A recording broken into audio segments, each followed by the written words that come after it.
Hi friends, welcome. My name is Baron and this is my channel where I talk about some book stuff. I'm the Book Baron. Welcome in. I'm just gonna warn you that I have had a pretty rough week when I'm filming this. I am like not a functioning human person in this world right now. I don't know what it is this week. Just to give you a little snippet, I literally, when I went into the office, somehow lost my transit pass between getting on my first bus and my transfer to the second bus. I have no clue where it is. It's just gone.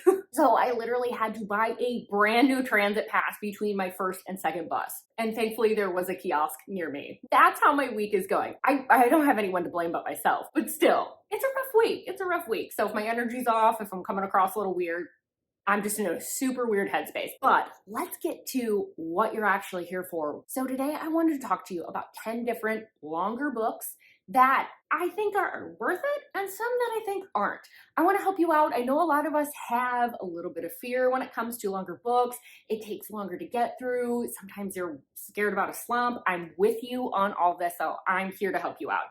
I tried to pick some popular books and I set some parameters for myself to maximize the helpfulness of this video. So I'm sticking to the romance genre. It could be fantasy romance, but romance is the primary genre.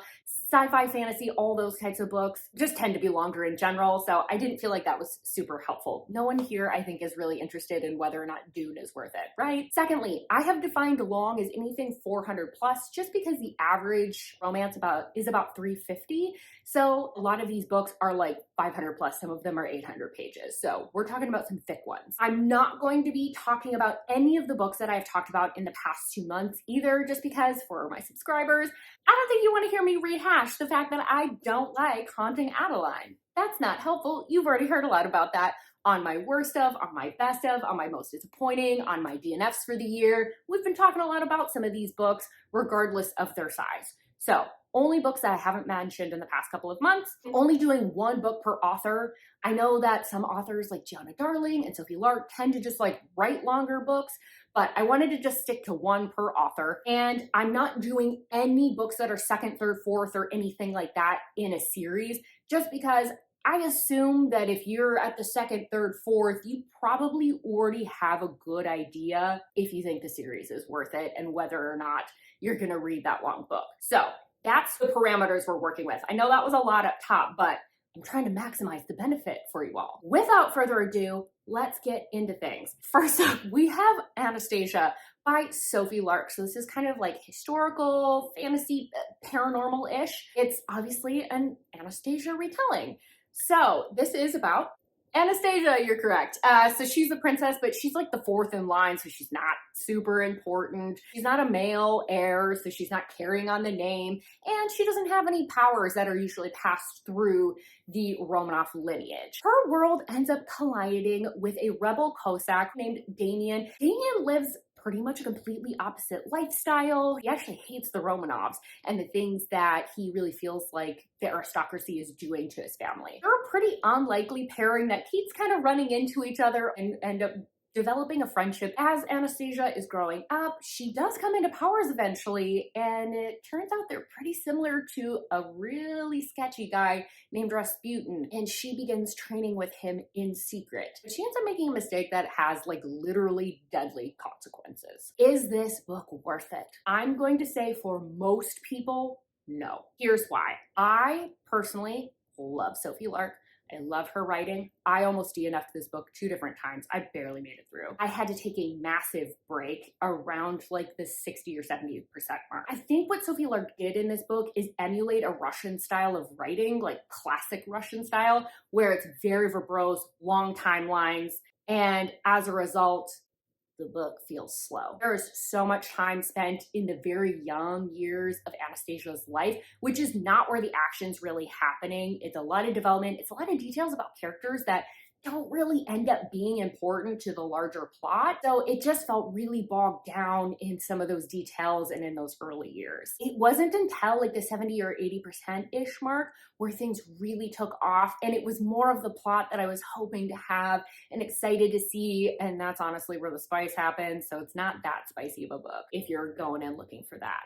So I think if you're okay with a slow moving, long timeline, lots of focus in the younger years, you might be okay, but I think for the vast majority of people, this is actually going to be a miss. Next up, we have Mile High by Liz Tomfort. So this is a contemporary romance. It's got hockey. It's a little bit of like the workplace. So this is about Xander, and he is a star hockey player. He's sort of this like playboy off the ice, bad boy on the ice. He notices that the team's plane has a new flight attendant named Stevie, and he's pretty interested in her. But the problem is she knows his reputation and she is not impressed. And she has a non-fraternization clause in her work contract, so she is not impressed with this dude at all. But they're on the road a lot together, so they end up spending a lot of time. So I'm a little split on this one personally, but I'm leaning towards that it's worth it. Ultimately, I did like this book. I think I gave it a rating of about 4 stars. I enjoyed the romance overall. I think the relationship has quite a bit of tension with just the external pressures that they're under with the work contract and with the media, his reputation and all of that. I think that makes for a compelling storyline. Evie's a fun character because she just doesn't care about Xander's fame or really anything that he's bringing to the table that most people would seem to care about. And I think there was a lot of complexity to the characters. They had a lot of their own deep-seated issues of not feeling worthy or having attachment issues, which I think were interesting to explore. That said, there were, for me, a few elements that were a little bit corny,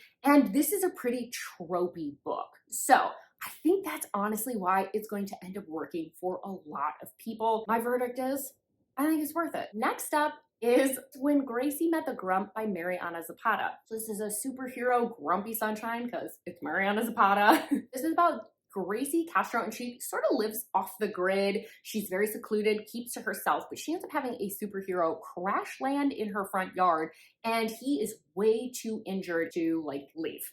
So she ends up having to nurse him back to health, but he is grouchy. He doesn't want to be there. Their hand ends up being forced because some people start showing up at her house and looking and snooping for our superhero boy, and they end up being taken captive. And they have to start working together to figure out how the heck they're gonna escape. This is classic Mariana Zapata in that it is extremely slow burn, but oh, is it worth it? I think what makes this interesting is there's a lot of different phases to the book. There is like this caretaking phase at the beginning, there's this captive phase, there is this on the run phase, there is the afterwards of like developing the relationship and actually really learning about each other. There's a lot of different phases to the story, so I never found myself bored as a result. So there's just great character arcs. I think Mariana Zapata really just does a great job with that. That first 30%, you're just like, oh my God, how are these two gonna get together? They just seem so at odds with each other. And yet by the end, she always makes a convincing pairing. This is a romance that's definitely a slow burn, but oh, is it worth it? All right, next I have Offsides by Avery Keken. Once again, a hockey romance. It's new adult, more college age. Bailey gets dumped on her 21st birthday. Her ex is this big hockey player on campus that actually plays with her brother. She's very involved with the team. As a result, her family is a pretty big hockey family, and her roommates are also dating other hockey players, so this is a really integral identity for her in her life. She ends up rebounding with her ex's biggest rival, Chase Carter, who is a known playboy, and once again, he likes to pick some fights. For Chase, he is really trying to buckle down, focus on his grades, because he is on the verge of getting kicked off his team. He doesn't need any sort of distractions, so when Bailey comes into his life, this is a complication that he doesn't need. So this is another one that I felt a little bit split about. I think I rated this about 3 or 4 stars, but this one I'm leaning towards not worth it, and I'll explain why. The setup, the first like 50%, great. I loved that. But the further I got into the book, the more frustrating the book became because it didn't seem to have a clear direction anymore. There was clear plot before, and then we just sort of got meandering. And then the third act felt like it was sort of just tacked on the end. And it felt kind of like a disservice to the book because there was so much in that first 50% that we could have worked with. We've got a rivalry, we've got the roommates, we've got her brother, we've got all these different elements that we could really be playing with. Yet a completely different third act conflict was introduced. And it was one where I was just kind of like, what? As a result, this book definitely felt too long. I felt the length of this book. It is a little bit more memorable. There are some very memorable scenes just because of how well Chase really does treat Bailey, but all of those happen in that first 50%. I think this book could have easily been condensed down, and as a result, I'm gonna say this one's not worth it. Next up, we have Welcome to the Dark Side by Gianna Darling. And this is about Lulu, who as a child ends up in the middle of a gunfight between some rival groups, one of which is an MC. She ends up running towards this man that she finds out his name is Zeus Garo, is the president of the fallen MC. He ends up protecting her, but after this incident goes to jail.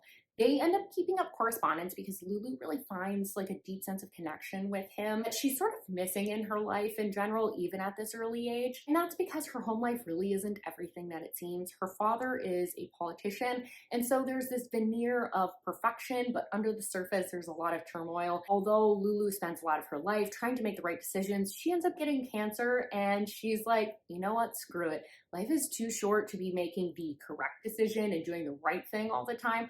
I just want to do what I want to do. And that results in her coming back in contact with Zeus. So I'm going to warn you, for some of you, this isn't going to be worth it because the female main character is 17 years old for a good chunk of this. For some of you, that's going to be a do not collect $200, do not pass go. But for those of you that aren't bothered by that, it's worth it. I think this is the measuring stick that I use for all other age gap romances. Gianna Darling did such a great job of making a convincing pairing between these two people who seem so opposite, not just because of their age, but because of their background. Lulu's from this very rich family. Zeus isn't. He's from a more rough and tumble side of things.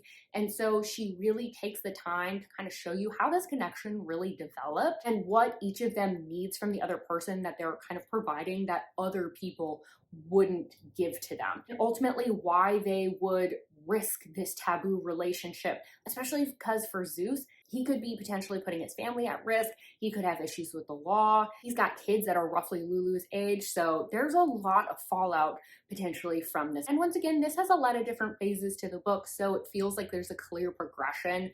And I didn't find that it was really slow paced in any section. So I'm going to say that this one is definitely worth it. Next up, I have Marriage for One, and this is by Ella Mays. This is a marriage of convenience story, and it's about Rose, who was supposed to get a property from her uncle, I believe.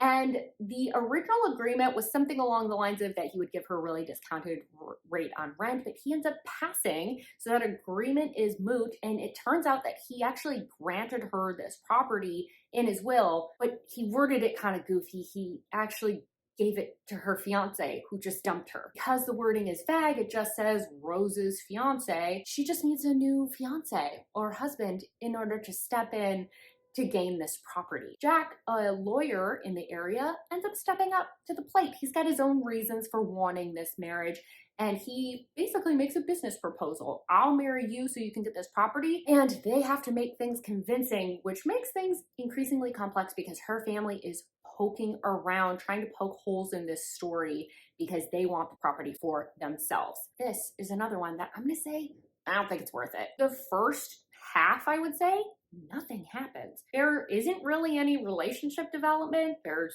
no real plot. There's no character development. It's repeatedly just her working on her coffee shop and him sometimes showing up, sometimes bringing her to work. There's no building of any sort of relationship. Jack is pretty frigid. Where things really went downhill for me is when Jack's motives are revealed, and then I was just like, The way the whole conflict played out just didn't really make sense. His reasonings for wanting to enter this agreement didn't really track for me or feel believable. The way things resolved just felt too quick, and it felt a lot like the heroine was acquiescing way too much, and Jack really wasn't held responsible for any of his piss poor actions. So for me, this is one that's definitely not worth it. Next up, I have Daughter of No Worlds, and this is by Carissa Broadbent. This is a fanny romance?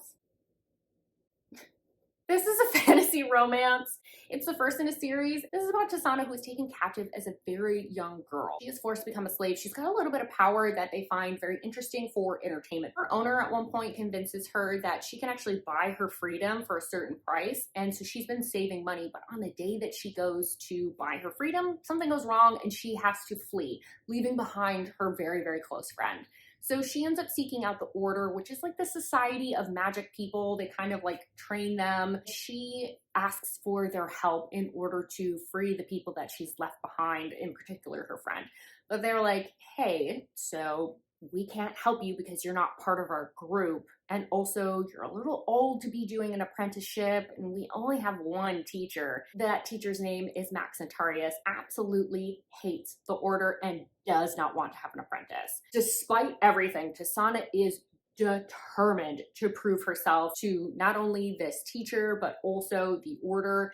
But it turns out the order might have their own nefarious purposes. This one is definitely one that I would say is worth it, especially if you love fantasy. It has a delightful, slow burn romance, expertly crafted in terms of world building. There are almost no info dumps. Like, I was trying to rack my brain and think of one. I don't think there is. Everything is built up so naturally because Tasana is learning about the world and asking questions and needing to learn this information. And there's no big chunks that are just like, here's all the information about the world. I think that the pacing of this book at times can feel a little bit weird. However, because it's divided almost into two sections, once again, you're feeling like you're making significant progress because there is this rise and fall in action at the 50% mark, and then another rise and fall in action in the second half of the book as well. So it does really hold your attention. Plus, I just felt like the premise was really unique on this one. I will say the romance, although delightfully slow burn, did lack a little bit for me. So if you're a big romance reader, just a little heads up. I felt like the ending portion really got rushed in initially, kind of made me go, I don't know how much I like this book. But the more I thought about this one, the more I sat on it, the more I was just like, this was really a well executed fantasy romance. For all those reasons, I'm gonna say it's worth it. Next up, I have Corrupt by Penelope Douglas. This is about Erica, or Rika. She's always kind of had her eye on Michael, who is her boyfriend's older brother. But Michael just simply can't be bothered with Rika at all. That is until she goes off to college and she is left completely unprotected. She's there by her lonesome, and that places her in Michael's path because he is in the same city. He sees an opportunity to take his revenge because he believes she's responsible for sending his friends to prison because of something that happened on Devil's Night in high school. So I'm gonna tell you it's not worth it. This, I think, was probably pretty exciting for the time that it was published, but we've come a long way with dark romance since this time. I didn't feel like this provided anything particularly fresh. It's all based on a misunderstanding, which is just kind of annoying and pretty tired, especially when it comes to a revenge plotline. It does have some wild unhingedness just because we have high schoolers taking over a town on Devil's Night. I mean, like, come on. I didn't think the romance was particularly compelling. It seemed to be based pretty much on the premise that he is the forbidden older brother, and that's kind of the extent of the intrigue. The connection just wasn't really convincing to me. I couldn't tell you much about Erica, even, to be honest, when I was thinking back on this book. If you're newer to the genre, you may like this, but there's a lot more interesting books out there that do something kind of similar. So I'm gonna go ahead and say this one's not worth it. Next up, I have Hush Hush by Lucia Franco. This is about Avery, who is a student, and she is kind of in a little bit of financial trouble. She's having some issues, and she knows that her roommate always has money. So she's like, hey, I should interview with your company. Cocktail waitressing seems fun, but she quickly learns not cocktail waitressing. She's gonna be an escort. So she ends up going for the interview, getting the position. The one big rule is don't date your clients. But it's through this job that she ends up meeting this older man named James. These two have a particular interest in one another, but this is gonna cause both of their lives to completely spiral out. This one, I'm gonna say not worth it, and here's why. I just, in general, kind of had a lot of issues with this book. I desperately wanted it to work. I think the premise is really fun. But one, the friend plays a big role in the book, and I felt like her character wasn't very well developed. She felt like she was only there to be like, yay, you go girl, or boo, boo, bad decision. There didn't seem to be much complexity to her or the relationship that she had with Aubrey. I got frustrated. I do not mind cheating in books at all. That doesn't bother me, but in this case it did because it felt like a very unnecessary element to the book. She didn't like her boyfriend. She should have just broken up with him. That felt like an extra complication that just didn't need to be in there. I was also super turned off by James's attitude towards Aubrey's line of work, especially because he met her through her job. And that just really bugged me because, you know what? This girl's trying to earn some money. Stay out of her business, please. Thank you so much. And then finally, the thing that really just took the wind out of my sails was the HEA. I don't even know if I'd call it that. It felt like a the beginning of their relationship, really, because they don't spend significant amount of time together during much of the book. And then the last portion, I was just like, oh, finally, they're gonna get together. Oh, the book's done. For all those reasons, I just didn't really find this book to be worth it. Finally, we have That Sick Love by Jessie Hall. It's a dark stalker romance. It's about Brienne. She's set to ascend to a high position in her very high demand religion. It's got a little bit of culty vibes. And this is the highest position a woman has really ever reached. And that means that there's a lot of people that are not happy about it. And Arrow, he's our stalker boy, and he ends up seeing Brienne being prepared to elevate to this new position. And he's like, wait a second, everything here is super corrupt. And I don't think this is what you actually want.